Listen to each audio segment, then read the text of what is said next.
huge. I mean, we've all seen the work that him and Lamette have been putting in. They've been doing everything they can to, be healthy for this team. So, obviously he was a big part of our team. We went out and got him in the trade deadline. And like I was saying before, he came in and just fit right in with this club. So to see the work he's been putting in the last couple of weeks or, last couple of days here, even just to get healthy for us, means a lot as a teammate. And, we can't wait to see him go out there tonight and start game one for us.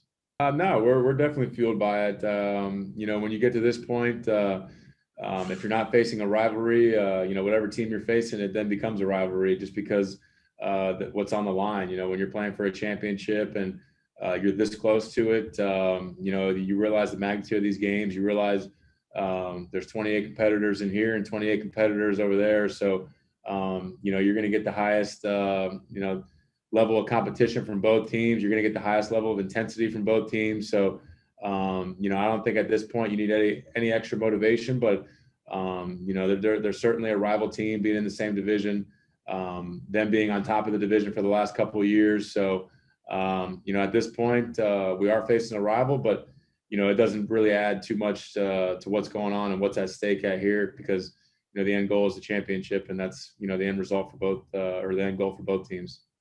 Eric, you faced elimination trailing by 4 runs 3 different times, and your teams have managed to win all 3 of those games. You had the wild card game, the game in Houston, and then the one last week.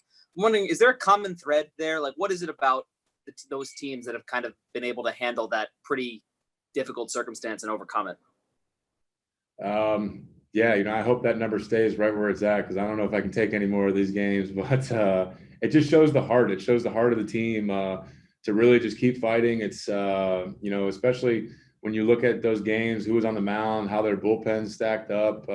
It just seems like an impossible fate, but you got to find somehow, some way to keep the energy upbeat. You try and break it down one at bat at a time, one hitter at a time, and just find any way to keep the dugout motivated. But this team is so similar to my teams with the Royals because the energy is always there, the belief is always there, and each guy believes that if it's not presented to them, they believe that the teammate behind them can easily get the job done. So that was one of the things we always said in Kansas City was to keep the line moving, and it just seems like that this team falls right into that just as well because the at bats you see guys take, especially down in those situations, it's just it's what playoff baseball is all about, and it shows you each pitch is just as important as the next one, and that's why after all these games you're just mentally exhausted because you are truly in each pitch of this game. Hey, Eric, there was a story today in The Athletic about the heart attack that Bobby Dickerson had back in May. Can you begin to explain the type of impact he has had on this team and with you? He's had a tremendous impact on this team. I know he's been away from his family for a long time. Even when everything got shut down during all the COVID stuff, he continued to work with us. He continued to show up to the field every day in San Diego. And shortly after his heart attack, I think he was there a couple weeks after. So, personally, he's came down to Miami to work with me in the winter, and then we just kind of kept it going right away in spring training.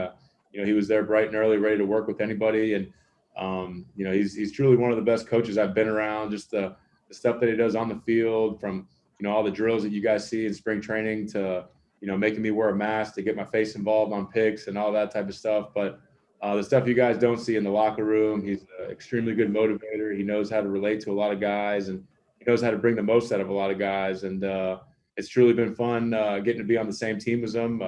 We had a lot of years there where we compete against each other, him in Baltimore and me in Kansas City, but always had respect from him from the other dugout. And now being able to work with him, the respect levels just go that much higher seeing what he does.